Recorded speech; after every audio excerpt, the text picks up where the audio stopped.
طالبانو تر اوسه څومره حکومتي موټرونه ترمیم او بیا ګټه اخیستلو ته چمتو کړي او بلې خوا د سترې محکمې دیوان مشر جلال الدین چیرته ولې وژل شوی دی د دې ویډیو په دوام کې درته وایو خو مخکې له هغې زموږ چینل درسره لایک او سبسکرایب کړئ د کورنیو چارو وزارت وایي په تیرو 2 کلونو کې تقریبا 40,000 پوځي موټر او څه باندې 8,000 بېلابېلې وسلې ترمیم او ګټه اخیستلو ته سپارلي دي.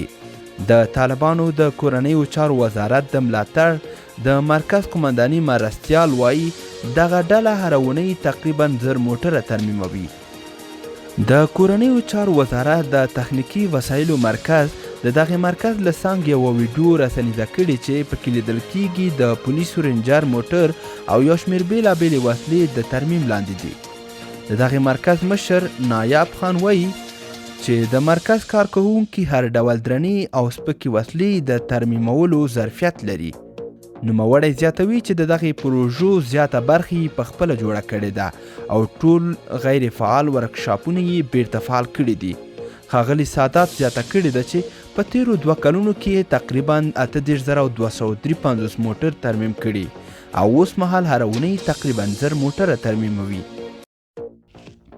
او بل خبر همدا چې د طالبانو سترې محکمې د شنبې په ورځ یوه اعلامیه خپره کړې چې پکې ویل شوي د دغې ډلې د سترې محکمې د تمیز مرکز د عامه دیوان مشر جلال الدین حقانی په غزني ولایت کې په یو ترافیکي پیښه کې وژل شوی دی. په اعلامیه کې راغلی دی چې هغه د کابل کندهار په لویه لاره د سفر په مهال رامنځته شوي ترافیکي پیښه کې وژل شوی دی.